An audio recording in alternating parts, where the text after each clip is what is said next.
Hello y'all on YouTube, this is Rob with Rob's Nerdy Knives. Today I have a very interesting Rob's Ramblings. I wanted to talk to you a little bit about weird things only knife collectors understand. And these are some things that some of you guys will probably be able to relate to every one of them. But some of you may only be able to relate to a few of them if you've just started collecting knives, or maybe you're not quite as into knife collecting as some of us are.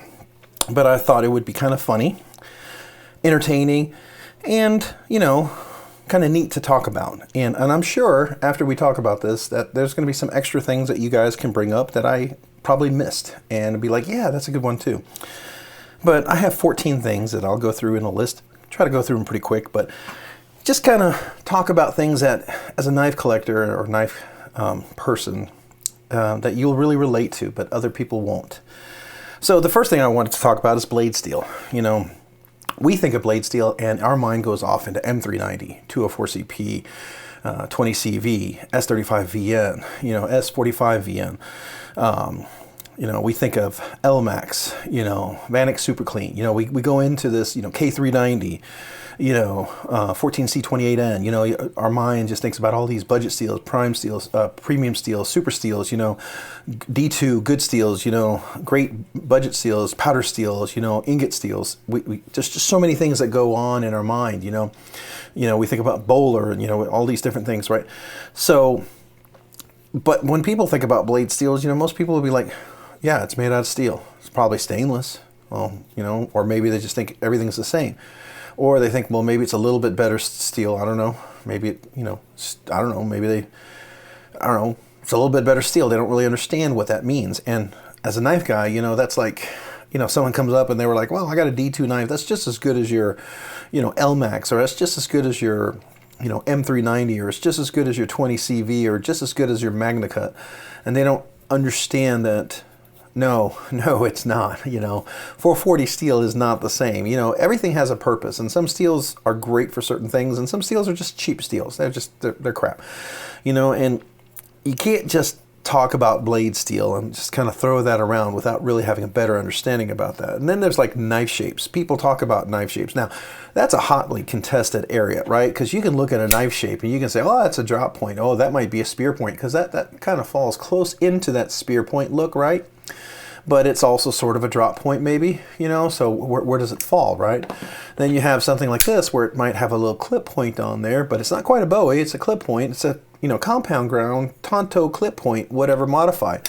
And so, you know, is it modified? Is it not modified? What is it, you know? You know, you look at some of these knives, you know, is this a drop point? Is this not a drop point? You know, it's got a swedge on there. What does that mean? You know, all these knife shapes, you know, and then does the knife shape, you know, does it matter with the, like with the handle? Does the handle maybe then bring something to it? You know, like here you have something, this one I love because it's so unique, right? It's got a little drop here in the top, but it's got that kind of like very similar to, if you look over here where you have the Tonto, but there's no definitive edge. Like here, there's a point, right? And so what is this? What is this shape? You know, some people are very clear, oh yeah, well that's this or that, but it's so unique, and it's very similar to everything, but it's so unique from everything else. So what is that? And so, you know, knife shapes could be a hotly contested topic. People can get very hot under the collar about the different knife shapes. You know, they can be really, really opposed to your interpretation of a particular knife shape. And it can become, you know, a real argument for some people, and some people have so much invested in it. And I to me, it's like, it's a cool knife shape. If there's some aspect of it you can use a knife shape to describe it, and it's a modified kind of version, I'm fine with that. But, you know, I'm not limited to that either. But again, we can discuss the different shapes. We understand the different shapes. We you know, you hear someone say, oh, that's a compound grind. Look at that. It's got the hollow grind and the flat grind. It's a Tonto, blah, blah, blah. You know, and someone will be like, what? What are you talking about? You know, it just cuts real good. You know, no. You know, it's like, they don't understand. This compound grind is meant for a real slicey, whatever. You know, it's like all that stuff is lost with someone who doesn't understand knife shapes, right? They wouldn't even get what we're talking about sometimes. They think we're like speaking Greek or some gibberish, right? And then there's handle materials. You know, you deal with something like aluminum with this, you know, call it dragon scale, or, you know, fish scale or whatever, designed from ProTech on this automatic TR3 and MagnaCut, right? You know, the question is on this one, This is aluminum. It's aluminum. I don't know if it's Cerakote or PVD. I think this is Cerakote, but it's aluminum handles, right? So it's aluminum coated. But this aluminum scalp, it's got texture, you know. And then you have something here. This is titanium. It's a real basic titanium, but it's chamfered on the outside. It's got a frame lock, all that stuff. But the material, this is, you know, obviously stone washed, right? You can see some of the texture on there. So that's stone washing. Well, that matters. And when you got milled, and this is texture and beautiful line milled and all this stuff, you know, all that matters, you know. And then you've got, you know, anodization. Well, this is bronze anodized, you know, brass, you know, hardware, blah, blah, blah. And that really matters. And this is contoured, and the contoured and the chamfering, that's real important. And the clip right here, you know, it's really rounded and all that. You know, it's super important. And then someone's like, well, if you're just chamfered, this is fine. You don't need to contour, but then you can have an inlay, and that inlay is really nice. And it all that matters is the lines and the shape, and everything's got to be perfect. And this is all chamfered around, and that's just as good as any contour as far as I'm concerned. You know, blah blah blah. And then you have some, you know, where like, well, this is chamfered, but you know, it's also smooth, and it's chamfered, and then it's rounded, and blah blah blah, and all this stuff works together in a more contoured round shape, and it's a kind of a best of both worlds, and you can't really say. Anyway, it's all this handle materials. You know, you got carbon fiber, you got titanium, you got aluminum, then you've got G10, you've got FRN, you've got all sorts of materials. You know, there's even some of that yellow stuff. I forget what it's called. I don't have one of them yet, but it's apparently some cool new thing. You know, all that stuff is important, and other people will be like, well, that's metal. That feels like metal. That feels like plastic. You know, it's like, no, don't call fat carbon, you know, fat carbon just plastic. That would be an insult, right? And you can say, oh, that's, you know, you could say like, well, that's shiny plastic. You know, is that a sticker? So, you know, it's like, don't do that to carbon fiber. You know, people would be insulted as a knife guy, right? I think it'd be funny. Then you have the sharpness, you know, of a knife. You know, people talk about sharpness. Well, this one's, you know, yeah, my knife's sharp. It can cut. You know, well, my knife's not sharp. It can't cut. You know, for some people that could mean it's got ridges, and the knife's all, you know, chunks are cut out and pieces are broken off, and it's got divots everywhere. And yeah, you couldn't cut through butter with that knife because it's so dull, right? You know, for them that means it's dull, and then it can cut means that it's just thin enough. If I push hard enough, I can go through it. That means it you know, it can cut. It's sharp. Well, in the knife community, no, you know, dull is like, you cut a piece of paper and there's resistance. You're like, oh, that's horrible. That's like the end of the world, right? And then you have, well, it can cut. You can go into paper, you can cut, and you still get through it, but it's, you know, it's not smooth. It pulls, it tears. You know, it's not sharp. And then you have sharp, where you can go through that paper and it goes through and it's smooth, but you know it's not gliding through it. You know, it's not like razor sharp, and that could be the geometry of the blade. You know, we can get into the whole handle materials, the knife shapes, and the thickness of the blade, and is it hollow, is it whatever, is it full flat grind, does it come to a thin edge, blah blah blah. But again, the sharpness, you know, and then you got razor sharp, you know, and some people, well, razor sharp, you know, it should be able to cut some hair off and different things like that, right? But then you got crazy sharp. Well, I got to be able to take hair, and I got to be able to whittle that hair, a little follicle of hair. I got to be able to whittle it all around like I'm whittling kindle wood with my fixed blade. You know, for some people, you know, that's really important. And I got to tell you, I like sharpening my blades. I do. I really do. And I got to tell you, I have a leather strop that I love to work on. I love to see my blades have crazy sharpness. I will find it very therapeutic for myself. It's very therapeutic for myself to come in here and just kind of strop a blade. Oh, there's a nice truck outside. You could probably hear that. I find it very therapeutic for me to strop a blade, you know, like this on a leather strop. It's very nice, especially if I'm in a meeting or if I'm watching TV or sports events or something like that. It's very therapeutic. But in doing that, I also know that I like to check how sharp it is. And so here's another thing that, you know, most people don't understand with blade guides. You know, I got a forearm over here, I got all my hair, but then I got my arm over here and it's all bald. You know, and they're like, why is this not bald and this is bald? Well, it's because I'm always checking my blade. See, how sharp is that? See, oh yeah, that's sharp. I can cut the hair off, right? That's a good blade. You know, if I can't go over here and cut some of that hair off, you know, then it's not sharp enough, right? That means it's really sharp. So they don't understand that someone like me, you know, I'm always checking the sharpness of my blade after I strop it on my arm. So bald spots on your arm, you know, or, you know, back here, wherever you want to check your blades, you know, here in the arm, wherever you're kind of seeing how sharp your blade is. Now, maybe you never do that, and that's fine, but I do, and I know a lot of people who do. So People don't understand bald spots as you're checking your how sharp a knife is. So that's just one of those funny things. People would never understand. They look at you, why is that hair missing? And don't understand what's going on. Then we talk about manufacturers, and people are really contested here. People, some people are like, oh, you got to buy only USA, or, you can buy overseas. And some people are like, well, if you're going to buy overseas, it's got to be one of these manufacturers. This is the best manufacturers, And then people are like, oh, if I buy anything from China, it's got to be Riyadh. It's got to be Bestech. It's got to be QSP. It's got to be Kunwu. It's got to be Tuya knives. It's got to be whatever. Some people are like real particular. Some people, oh, it's got to be USA. It's got to be Hinderer. It's got to be, it's got to be ProTech. It's got to be Benchmade. Oh, I love my Benchmade. It's got to be, Hogue knives. It's got to be Spartan knives. It's got to be, Chris Reeves. It's got to be Chris Reeve knives. It's got to be one of those. And some people are real into that. And they're like, wow, this is the only. Some people, I know some guys. Benchmade. That's it. It's the only knives they want. Benchmade. Benchmade is the best, no matter what. Even if you were to show them like a phenomenal able lock or axis lock type knife from somewhere else. I mean, some Benchmade guys can't appreciate a Hogue Deca. Not ever. They couldn't appreciate a Kunwu Pulsar. They couldn't appreciate, any of the other knives at all. They just can't, right? And that's sad, but they couldn't appreciate a TRM Shadow. They couldn't appreciate some of these other wonderful knives. And that's a big deal. But a lot of us in knife community, we kind of like them all. We appreciate them all. I appreciate Spartan blades. I'm not a Spartan fan, but I appreciate their quality. I appreciate their craftsmanship. I think there's one knife that I might very much like to get from them. There's one that I have in mind, but that'd be like the only one. But it's next impossible for me to get. I appreciate Hinderer, Rick Hinderer. I like his knives. I had a Jurassic at one point.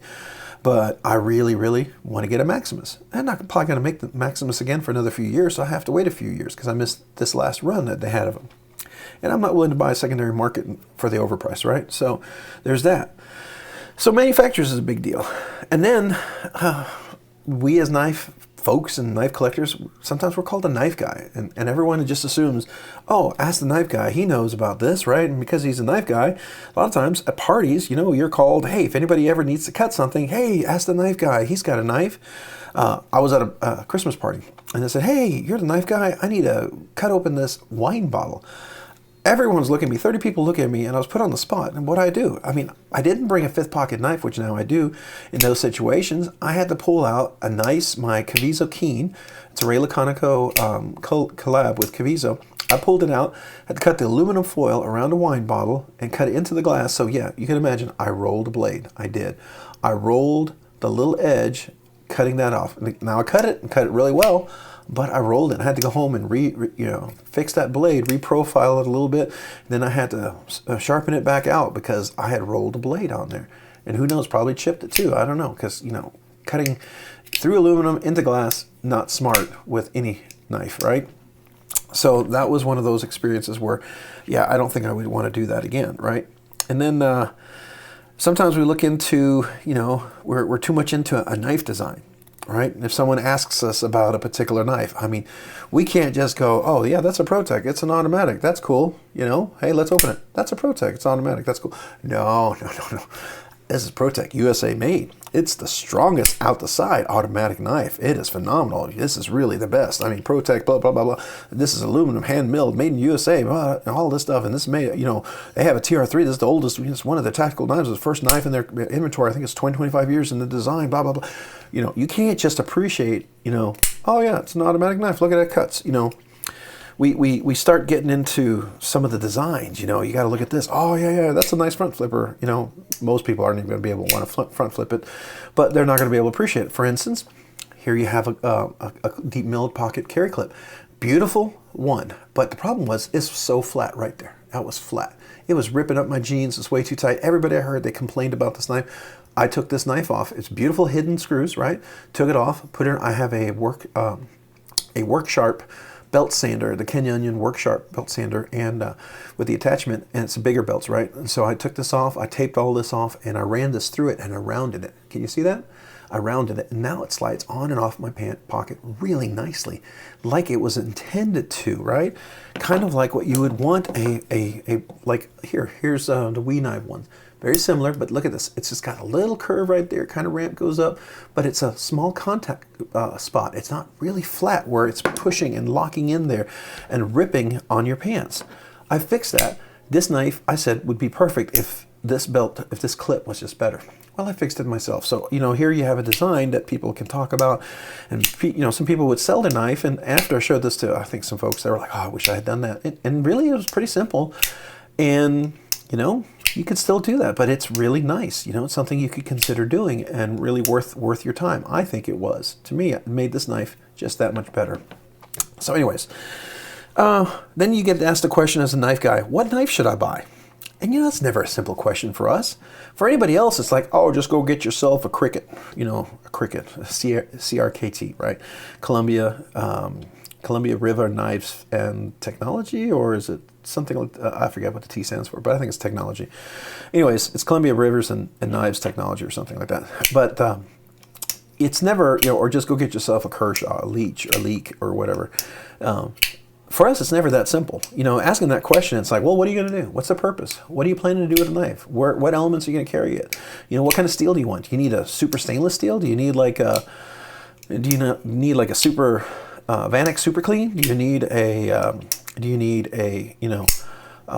MagnaCut? Do you need just maybe a simple D2? Do you need a 14C28N like an ingot steel? Do you want to get an ARRP M9 kind of the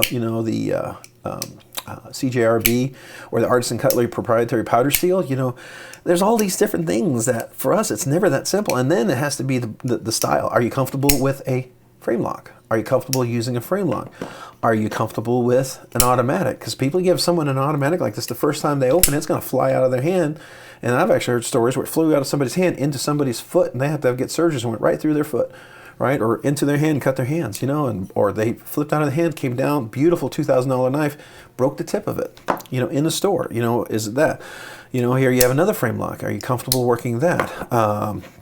Yeah, so all of these, these are all frame locks, surprisingly. Yeah, they are. Sorry, I didn't bring a liner lock. Can they work a liner lock? Can they work a compression lock? Can they work a back lock, a shark lock? I have an 80-20.5. It has a shark lock. Do they know what that is? So what knife should they get? It's never a simple question, And then when you see someone, as a knife guy, see someone using a knife incorrectly, especially if they have a nice knife. If they take one of these and they're like trying to pry something, and you're like, oh, don't do that. You're like, oh, don't do that, right? Part of me is like, no, stop, right? You want to yell at him. You want to that's not what it's for. I was at a Christmas party, and this one when I first started collecting knives. I had a Benchmade, a mini barrage. Love that little knife. It was, the Cabela's orange, hunter's kind of color. It was D2, CPM D2 steel, right? So it was pretty nice. I mean, it was the nicest knife at the time. I spent $100. That was like the most money I ever spent on a knife. I couldn't imagine spending over $100 on a knife, but I did. I think it was like 97 with tax. It went over 100. And it was my first into knives collecting, right? And somebody wanted to borrow a knife we had some Christmas family together, and they borrowed the knife. I thought they were going to cut something. They stuck that knife in and started twisting. And I was like, even back then, I was like, no, I don't think you should be doing that. Because it was black Cerakoted. So he was scratching up my Cerakote.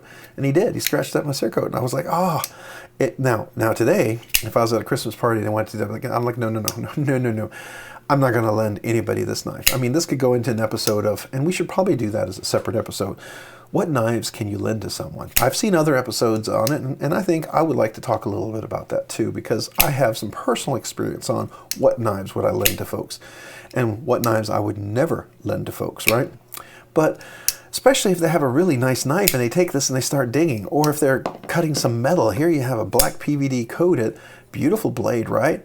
Really nice, and this is nice. I mean, it's gorgeous and everything, right? But it's nice coating and everything. Can you imagine someone going through like brushed steel and just ripping it all up?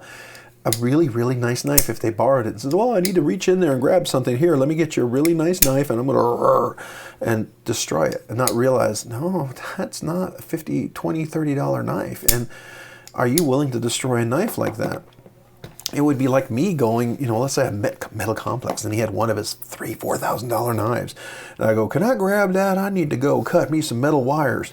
One of his Herman Customs or one of his fancy, really expensive ones. And I go in then with that, 3 different levels of steel, and I just start cutting through. I mean, I think he would, he'd probably beat me over the head with a stick or something. He'd pull out one of those swords he bought recently and hit me with it or something. I mean, he should, because that's idiotic.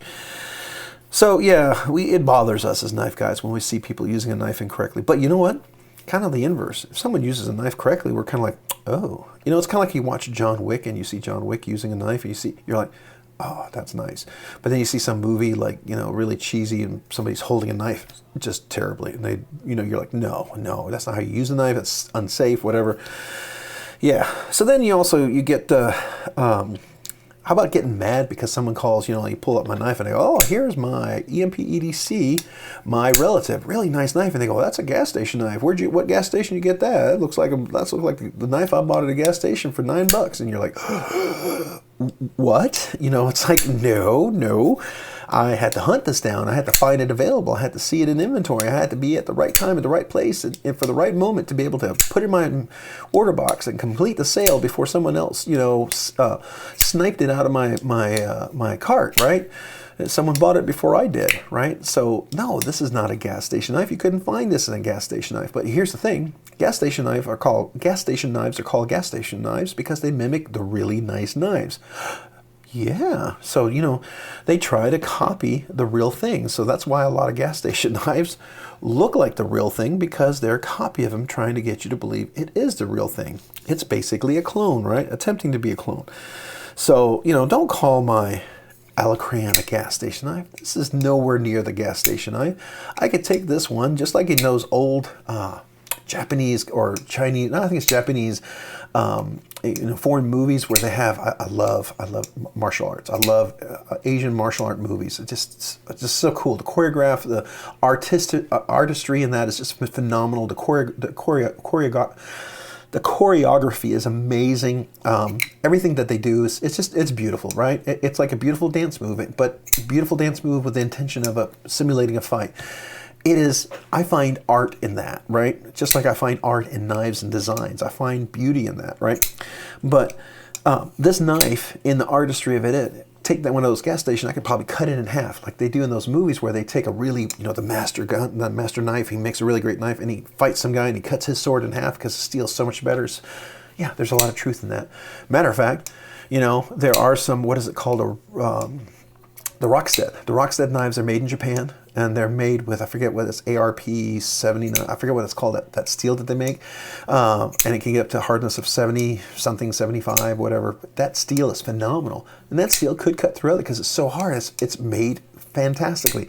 Imagine having one of those, Japanese swords, cutting another sword that was made with really cheap carbon, infused steel that's all brittle. It would cut it in half and it would shatter it. Just like this. This kind of steel would probably cut that other cheap gas station knife in half. Anyways, not that I would ever, I'm not talking about a fight or anything. I'm just talking about, like, if you were to demonstrate how strong the steels were and you were to hit them together as a demonstration. These types of steels would absolutely destroy a gas station knife, right?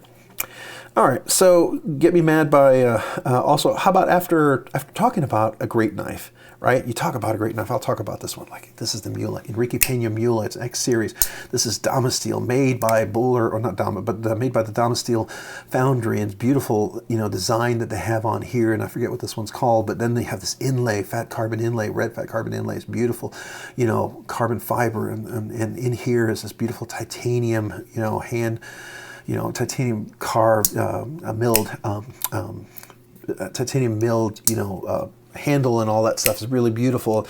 You talk about all of this, and then some guy goes, I don't need that. All you need is a little buck knife, or you need a little cheap Kershaw, a little cheap Cricket, or a little cheap whatever knife, and that's just fine. And all that is, it's like, what? After I talk about the craftsmanship and I talk about the design and how they forged and layered it and to be able to get this beautiful design, and that this blade is as good as a D2 steel or 154 cm steel. It's really a fantastically hardened steel that's really works well and could be used for hard use. And that's what makes Damas steel so different than other Damascus steels, because you can make cheap Damascus steel that's equivalent to like 440 steel, and it's not very strong or sturdy. But then you have Damas steel, which is phenomenal, right? That's a whole different game. And you talk about all this, and then someone just compares it to their little itty bitty pocket knife. You don't need that. I got this right here. You know, this works just fine. Now, they don't have to have a southern accent. I'm from Texas, and I would say this right here because that's what we say. But it could be someone up north. It could be someone at the East Coast. It can be someone anywhere. You know, they can have any kind of accent. But, you know, it could be someone going to say, hey, you know, that right there? No, sir. That, you know, you are incorrect because your lack of understanding. You know, and it's funny because some of these guys, they'll be very adamant about that, but then they could be into, I don't know, maybe they're into hunting, or maybe they're into bowling, or maybe they're into cars. And I go out and I, you know, tell them that, oh yeah, you know, that GT, you know, that Mustang GT, you know, GT, you know, whatever, a Cobra, whatever, that engine, but you just put a Yugo engine there, it'd be just fine. I mean, I might as well just slap the guy in the face, right? If I say that. One, because Yugo's crap, it's garbage, right? And then a Mustang GT, Cobra, whatever, a Mustang Cobra, I mean, that's a steel block engine. It's totally different. You would totally insult them. It's the same with knives. You go out there and you tell me, oh yeah, that little knife, you know, this thing is, you don't need that. You just need a little cricket, little stainless steel cricket, 440 steel, that's fine, or AUS6 or whatever. No, this is M390. It's much, much better steel. No. Don't insult someone. And you all can relate to that. You may have talked about that and you hear that person say that. You're like, oh, you feel like you just wasted your breath talking to them, or they just totally are ignorant and don't understand, right? Well, how about someone else who, if they ask you to borrow, this is the last one. Someone asks you to borrow a knife and you have, you know, you kind of ask the question, well, for what? You always want to ask for what, because, you know, I told you about where I let people borrow knives at Christmas, and that's a question I have now. For what? And there's a reason why, for what, because I don't want to see some guy take my automatic anniversary present, Magna Cut, and go in and try to pry something with this knife. Now, I mean, yeah, I can replace this, but this was an anniversary present from my wife. This is valuable to me. It means something. These Urban EDC LCs that Trevor Berger designed, they're hard to get a hold of. I mean, there's some in stock now, but they're limited edition run, right? It's a Trevor Berger. It looks just like the real Trevor Berger custom knife, and you're not going to be able to find these all the time. That's going to be difficult, right? So, you know, I'm not going to let you go in there and start prying and cutting metal and cutting, you know, tires with steel radials or whatever like that. I'm not going to do it with a knife like this. It's hollow grind, meant for slicier points, and it's got a tip that you can pop right off. I'm not going to do that. I'm not going to let you do it with a black coated, you know, PVD stone wash. You know, you're going to rip all that off. I'm not going to let you do it with the Damas steel. I mean, that's Damas steel blade. You're going to scratch it all up. And this is a high polished Damas steel. I mean, that's difficult to get to. I'm not going to let you ruin that, you know, just like I'm not going to let you do it with the M390 like this, beautiful satin finish. I'm not going to let you go scratch it all up and try to poke and pry with something like that. I need to know what you need to use it for. You know, what are you trying to cut? Do I give you a really cheap knife to cut with? Do I give you a nice knife to cut with? Are you just trying to open a letter? You know, what are you trying to do? And do I know that you can hold and use that knife? Because, you know, I don't want to give you a knife like this and you were like, oh, you know, you drop it and you break the tip off. You know, I want to make sure that you're someone that I feel like I can trust. You know, like if I hand this to one of my sons, they know how to handle these knives. They can open and close it. You know, they're of age in Texas where it's legal for them to hold it and everything. They know how to open it and close it. It's perfectly fine. My oldest son, 24, you know, he's married and, you know, he understands all that, you know, and what you're going to do. So there you go. You know, I need to know what it's for. You know, honestly, I need to know what it's for, and I need to know who you are. And if I know who you are, then it's probably a good chance that I'll be like, I don't have a knife you can borrow. Sorry. I have a knife that I can, you know, cut something for you, but I'm not going to just let you have it. I mean, and it even goes true for my wife. I love her to death, but if she doesn't understand what the blade I have and I got to know what she's cutting, I don't want her to try to cut something. She could be, you know, not realizing it, but she could be like, hey, I'm going to go cut this, not realizing this box has steel staples on there. I did that once. Oh, here, great story. I had this knife on me. I was in the garage. This is another one of those stories why I carry fifth pocket knives and why I'm very careful in what I cut. I had a big old box that I was putting away. I don't know if it was my wife's or one I had or something, but I was cutting the box. And I used this knife and I cut through it. And then I hit these steel staples, and that's why you see this reprofiled, beautiful edge right now. I don't know if you can see that. Beautiful edge. It's got a nice, shiny, super polished edge.